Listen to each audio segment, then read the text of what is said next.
je vois l'évolution de la femme ivoirienne qui est dans la société, qui est très présente. Et je suis très fière parce que elles sont plus entrepreneuses, elles sont plus libres, elles sont beaucoup plus de force, elles ont envie de s'imposer, elles ont envie de vivre, elles ont envie de réaliser des choses.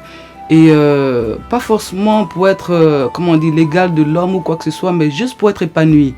Et ça me touche vraiment. Et moi, en tant qu'artiste, et aussi jeune, entre guillemets, ça me donne aussi de la force et de l'espoir de savoir que la génération d'après sera bien servie. C'est dommage qu'avec le temps, ça n'arrive que maintenant. Bon, comme on dit, chaque chose en son temps.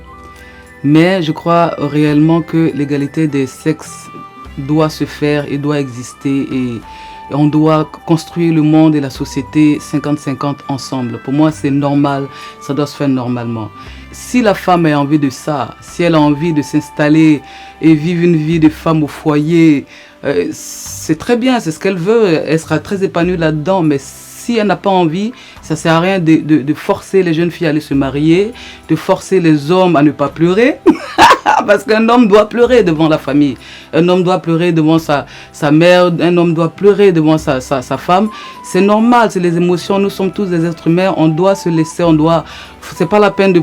Comment on dit pour moi, hein, c'est pas la peine de figer des gens dans des cases en disant c'est comme ça que tu dois vivre et pas autrement. Les gens ont toujours l'impression que je me dope, que je prends de la drogue ou de la coke et tout. Je n'ai jamais touché à tout ça. Et c'est vrai que ça étonne les gens de voir une femme avec autant d'énergie, à faire plein de choses en même temps, à sauter sur scène, à chanter, à danser en même temps, à gérer la vie de famille, son mari, ses enfants, à faire des tournées dans le monde, à sortir des albums, à vivre dans le métier masculin avec des hommes devant et tout ça. Et non, on n'est pas, en tant que femme, on n'est pas obligé de coucher, on ne couche pas. Oui, parce que d'autres personnes pensent qu'on est obligé de coucher pour réussir. Non. Moi, je dis encore que non, on n'est pas obligé de... Je parle de l'anecdote, autre chose. On n'est pas obligé de coucher pour réussir. Je suis sûre et je suis certaine que le travail paye toujours. Et c'est ce qui a fait que je suis là aujourd'hui. Si j'ai 4 maisons, 2 voitures, patati patata, j'ai fait le tour du monde, c'est que le travail paye. Et j'ai jamais couché avec les gens pour gagner de l'argent. Donc, je dis ça à toutes les femmes qui m'écoutent aujourd'hui. Travaillez et puis vivons notre vie comme c'est possible.